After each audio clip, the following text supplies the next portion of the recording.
मुझे नहीं पता कि तीसरा विश्व युद्ध किन हथियारों से लड़ा जाएगा, लेकिन चौथा विश्व युद्ध लाठी और पत्थरों से लड़ा जाएगा। ये शब्द एल्बर्ट आइंस्टाइन के हैं और ये आज की हमारी बातचीत के लिए एक बहुत ही गंभीर लेकिन ज़रूरी माहौल तैयार करते हैं। नमस्कार। और ये शब्द आज शायद पहले से कहीं ज्यादा प्रासंगिक लगते हैं। बिल्कुल। आज हम एक ऐसे विषय की गहराई में उतर रहे हैं जो वैश्विक शक्ति संतुलन और टेक्नोलॉजी के भविष्य को एक नई दिशा दे सकता है। और शायद थोड़ी डरावनी दिशा भी। हाँ, ये भी कह सकते हैं।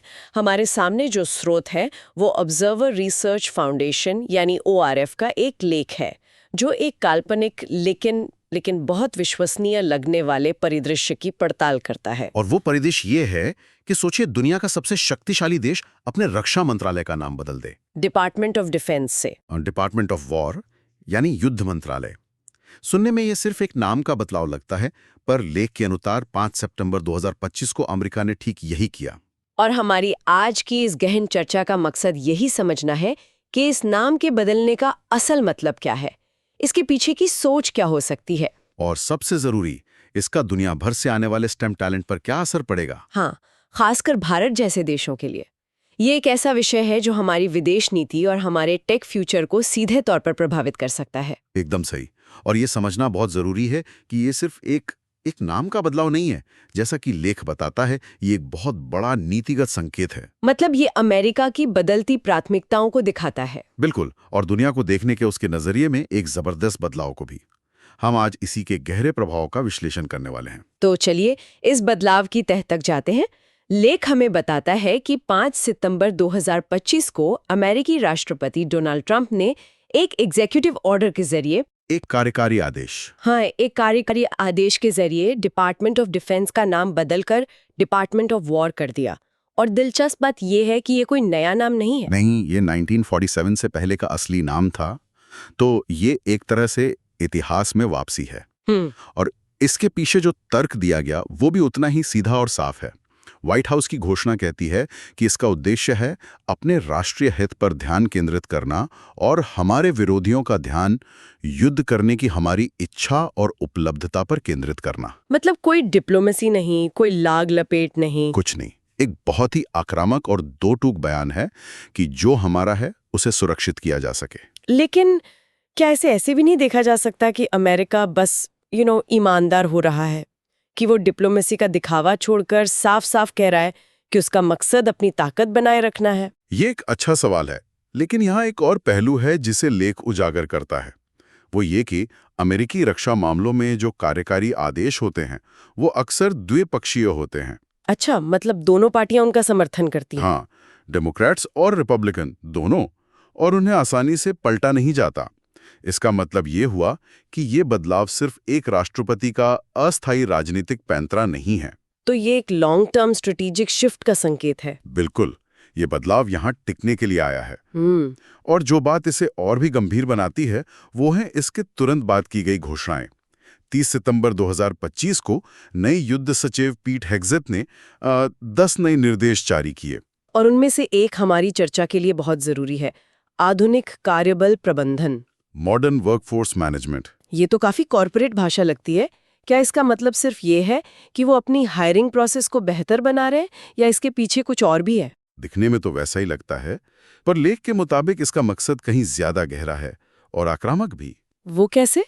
इसका लक्ष्य एक तरफ तो एक हाई परफॉर्मेंस वाले सिविलियन और मिलिट्री वर्कफोर्स को बढ़ावा देना है, लेकिन साथ ही बेकार या डेड वेट कर्मचारियों को हटाने की प्रक्रिया को आसान बनाना भी है। ओहो, मतलब साफ शब्दों में हमें सिर्फ वो बेहतरीन लोग चाहिए जो युद्ध के लिए तैयार हों, और जो इस मानसिकता के नहीं हैं या उतने कुशल नहीं हैं, उन्हें बाहर का रास्ता दिखाया जाएगा। ये टैलेंट मैनेजमेंट की एक बहुत ही निर्मम नीति है। ये तो वाकई एक बड़ा बदलाव है। चलिए अब इस बात पर आते हैं कि इस आक्रामक नीति का असर उन लोगों पर क्या होगा जिनके दम पर अमेरिका की टेक्नोलॉजी की बादशाहत टिकी है। दुनिया भर से आने वाले टैलेंट पर। हाँ, अमेरिका तो हमेशा से दुनिया भर के प्रतिभाशाली लोगों के लिए एक चुंबक रहा है। बिल्कुल, जिसे हम अमेरिकन ड्रीम कहते थे। 20वीं सदी में भारत जैसे विकासशील देशों से बेहतरीन स्टेम टैलेंट, इसी सपने के पीछे तो अमेरिका जाता था। अच्छे अवसर, स्थिर करियर और सबसे एडवांस टेक्नोलॉजी पर काम करने का मौका। सही बात है। और शीत युद्ध के दौरान भी जब दुनिया दो गुटों में बटी थी, अमेरिका को एक अच्छाई की ताकत यानी फोर्स फॉर गुड के तौर पर देखा जाता था। हाँ, ये माना जाता था कि वहाँ जो भी वैज्ञानिक काम हो रहा है वो इंसानियत की भलाई के लिए है। यहाँ एक और बारीक बात है, रक्षा विभाग यानी डीओडी का यूनिवर्सिटीज, नेशनल लैब्स और बड़ी रक्षा कंपनियों के जरिए R&D पर एक अप्रत्यक्ष लेकिन बहुत बड़ा प्रभाव था। मतलब बहुत से लोग शायद सीधे डीओडी के लिए काम नहीं कर रहे थे, करेक्ट। लेकिन उनका काम, उनकी रिसर्च कहीं ना कहीं डीओडी द्वारा फंड की गई परियोजनाओं से जुड़ी थी। और लेख ये भी बताता है कि अमेरिका जाने वाला टैलेंट दो तरह का था, एक जो बेहतर जिंदगी के लिए गया और दूसरा जो अपने देश के घुटन भरे माहौल से भाग कर गया। हाँ, लेकिन अब लगता है कि पूरा समीकरण ही बदल रहा है। पूरी तरह से। युद्ध विभाग का ये नया निर्देश साफ संकेत देता है कि अमेरिका को अब ऐसी प्रतिभा चाहिए जो एक लंबे समय तक चलने वाले युद्ध के लिए तैयार हो। ये पिछले 80 सालों की स्थिति से बिल्कुल अलग है। बहुत अलग। तब विज्ञान को एक एंडलेस फ्रंटियर के रूप में देखा जाता था, अब उसे बैटलफील्ड के रूप में देखा जा रहा है। और उस अच्छाई की ताकत वाली छवि का क्या हुआ? उसे अब युद्ध विभाग के नाम से सीधी चुनौती मिल रही है। और साथ ही लेख ये भी बताता है कि अमेरिकी राजनीति ज्यादा आत्मकेंद्रित हो रही है। मतलब विदेशी प्रतिभाओं के प्रति असहिष्णु। हाँ, तो यहाँ एक बहुत बड़ा विरोधाभास है। एक तरफ आप दुनिया के बेस्ट टैलेंट को बुला रहे हैं लेकिन युद्ध लड़ने के लिए, और दूसरी तरफ आप उनके प्रति एक शक और असहिष्णुता का माहौल भी बना रहे हैं। ये तो किसी भी प्रतिभाशाली व्यक्ति के लिए बहुत ही अजीब स्थिति है। बहुत मुश्किल स्थिति है। तो ये एक बहुत बड़ा विरोधाभास है।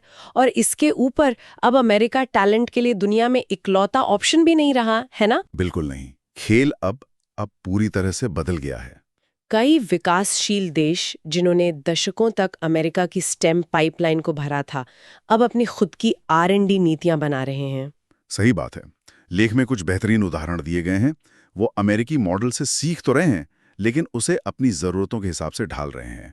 जैसे वियतनाम का जिक्र है, वो क्या अलग कर रहे हैं? वियतनाम एक शानदार उदाहरण है। अक्टूबर 2025 में वहां के प्रधानमंत्री ने 2045 के लक्ष्यों के साथ एडवांस्ड स्टेम फील्ड्स के लिए एक राष्ट्रीय योजना की घोषणा की। मतलब वो सिर्फ आज के लिए नहीं बल्कि अगले 20-25 सालों के लिए टैलेंट तैयार कर रहे हैं। हाँ, उनका फोकस भविष्य पर है। और नाइजीरिया का 3 मिलियन टेक्निकल टैलेंट प्रोजेक्ट, वो भी काफी बड़ा लगता है। बहुत बड़ा। राष्ट्रपति बोला अहमद तिनुबू का रिन्यूड होप एजेंडा इसी का हिस्सा है। इसका लक्ष्य कुछ हजार लोगों को नहीं बल्कि 30 लाख लोगों को तकनीकी रूप से कुशल बनाना है, ताकि भविष्य के लिए एक तैयार वर्कफोर्स बनाया जा सके। बिल्कुल। वो अपनी आबादी को एक ताकत के रूप में देख रहे हैं। लेकिन संयुक्त अरब अमीरात, UAE का उदाहरण तो और भी दिलचस्प है। एक तेल पर आधारित अर्थव्यवस्था से टैलेंट पर आधारित अर्थव्यवस्था की ओर बढ़ना। ये एक बुनियादी बदलाव है। उनका हमदान टैलेंट स्केल कार्यक्रम इसी सोच का नतीजा है। मतलब वो शुरुआती स्तर पर ही टैलेंट को पहचान रहे हैं। हाँ, और उन्हें देश में ही बेहतरीन अवसर देकर रोक रहे हैं। वो समझ चुके हैं कि भविष्य तेल के कुओं पर नहीं बल्कि इंसानी दिमाग पर आधारित होगा। तो इसका सीधा सा मतलब ये है कि आज के दौर के एक भारतीय इंजीनियर या वैज्ञानिक के पास सिर्फ अमेरिका का विकल्प नहीं है। बिल्कुल नहीं। उसके पास घर पर भी अच्छे अवसर हैं और दुनिया में भी कई नई जगहें हैं। अमेरिका पर निर्भरता कम हो रही है। और ये देश सिर्फ अमेरिका की नकल नहीं कर रहे हैं ना? नहीं, वे अपनी जरूरतों और सीमित संसाधनों के हिसाब से अपने इकोसिस्टम बना रहे हैं, जो उनकी स्थानीय प्रतिभा के लिए अमेरिका जाने से ज्यादा आकर्षक हो सकते हैं। हर के पास अपने लोगों के बीच अपने देश के विकास के लिए काम करने का अवसर, ये अब पहले से कहीं ज्यादा वास्तविक और सम्मानजनक है। तो अब हम उस सबसे बड़े सवाल पर आते हैं जो ये लेख उठाता है। दुनिया भर की स्टेम प्रतिभा इस पूरे बदलाव पर कैसी प्रतिक्रिया देगी? लेख यहाँ टैलेंट को बहुत दिलचस्प तरीके से 2 गुटों में बांटता है। हाँ, कबूतर और बाज, डव्स एंड हॉक्स। तो पहले गुट की बात करते हैं। कबूतर यानी डव्स, ये शांतिवादी और आदर्शवादी लोग हैं। सही बात है। लेख कहता है कि स्टेम प्रतिभा का एक बड़ा हिस्सा स्वभाव से ऐसा ही होता है। वो दुनिया को बेहतर बनाना चाहते हैं, तोड़ना नहीं। वो ऐसी चीजों का हिस्सा बनना चाहते हैं जिनसे मानवता का भला हो, जैसे नई वैक्सीन बनाना या क्लाइमेट चेंज से लड़ने के लिए स्थायी तकनीक विकसित करना या मंगल ग्रह पर इंसानों को भेजना। और सबसे जरूरी बात यह है कि इस तरह के बड़े प्रोजेक्ट अब सिर्फ पश्चिमी देशों में ही संभव नहीं है। बिल्कुल। भारत का चंद्रयान और मंगल मिशन इसके बेहतरीन उदाहरण हैं। अब गैर पश्चिमी देश भी दुनिया को हैरान करने वाले काम कर रहे हैं। तो ये गुट जो शांति और विकास के लिए काम करना चाहता है, वो अमेरिका के युद्ध विभाग के साथ जुड़ने से बचेगा। हाँ, चाहे उन्हें कितने ही बड़े संसाधन या पैसे का लालच क्यों ना दिया जाए। कोई भी अपने रिज्यूमे पर यह नहीं लिखना चाहेगा कि मैंने एक ज्यादा बेहतर मिसाइल बनाने में मदद की। ये उनकी अंतरात्मा के खिलाफ होगा। बिल्कुल। लेख इसमें एक और बहुत दिलचस्प एंगल जोड़ता है। वो कहता है कि आज अमेरिका और उसके पारंपरिक सहयोगियों जैसे यूरोप या जापान के बीच भी मतभेद बढ़ रहे हैं। इसका क्या असर होगा? इसका बहुत बड़ा असर होगा।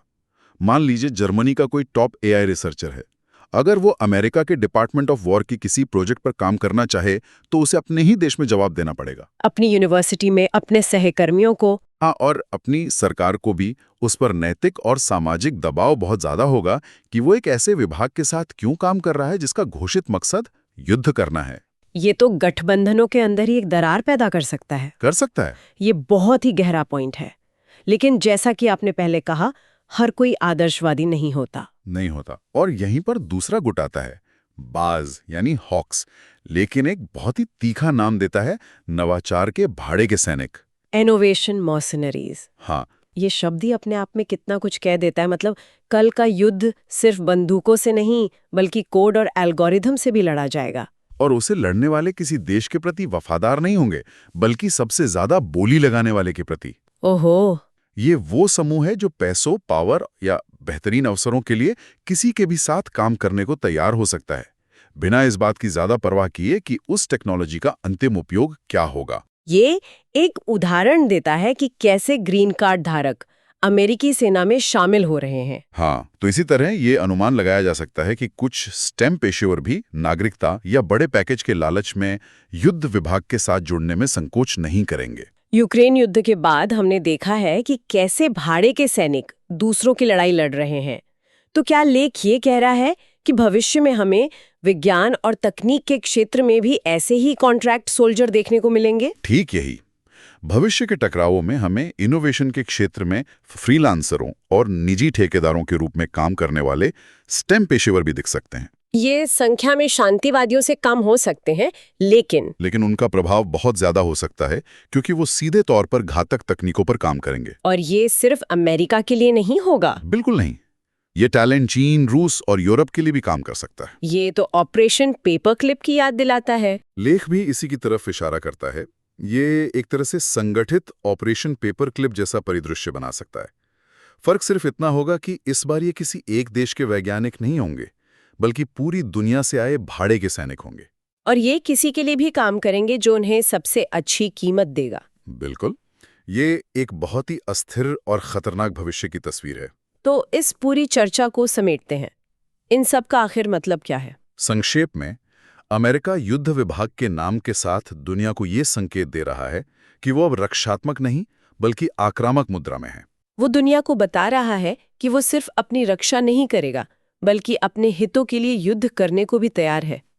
और ये बदलाव एक ऐसे समय में हो रहा है जब दुनिया भर के स्टेम टैलेंट के पास पहले से कहीं ज्यादा विकल्प हैं। बिल्कुल। वो अब अमेरिका जाने के लिए मजदूर नहीं है, जिसके कारण हमें वैश्विक प्रतिभा के पूल में एक साफ विभाजन देखने को मिल सकता है। एक तरफ वो आदर्शवादी कबूतर होंगे जो शांतिपूर्ण परियोजनाओं की तलाश में अपने देश या अन्य विकासशील देशों में काम करेंगे, और दूसरी तरफ नवाचार के भाड़े के सैनिक यानी बाज होंगे जो संघर्ष उन्मुख R&D की ओर आकर्षित होंगे, चाहे वो अमेरिका में हो, चीन में हो या कहीं और। ये वैश्विक ज्ञान और इनोवेशन के परिदृश्य को हमेशा के लिए बदल सकता है। ये टैलेंट का एक नया ध्रुवीकरण होगा। हाँ। ORF के इस लेख पर आधारित ये विश्लेषण उन सभी के लिए महत्वपूर्ण है जो अंतर्राष्ट्रीय संबंध और टेक्नोलॉजी को समझना चाहते हैं। खासकर जो लोग UPSC जैसी परीक्षाओं की तैयारी कर रहे हैं, उनके लिए ये GS पेपर 2 और 3 के नज़रिए से एक बेहतरीन केस स्टडी है। इस पर आपकी क्या राय है? हमें कमेंट्स में ज़रूर बताएं। और अंत में श्रोताओं के लिए एक विचार। लेख शांतिवादी प्रतिभा और नवाचार के भाड़े के सैनिकों के बीच विभाजन पर चर्चा करता है, लेकिन इन दोनों के बीच के विशाल बहुमत का क्या? अच्छा सवाल है। उन वैज्ञानिकों, इंजीनियरों का क्या जो न तो पूरी तरह से आदर्शवादी हैं और न ही भाड़े के सैनिक? जैसे जैसे भारत जैसे राष्ट्र अपने शक्तिशाली R&D इकोसिस्टम बना रहे हैं, क्या हम वैज्ञानिक राष्ट्रवाद का उदय देखेंगे जहां शीर्ष दिमाग अपने देश के हितों की सेवा करना अपना पहला कर्तव्य महसूस करेंगे, चाहे वो हित रक्षा के लिए हो या युद्ध के लिए हो? बिल्कुल। इस पर विचार जरूर कीजिएगा।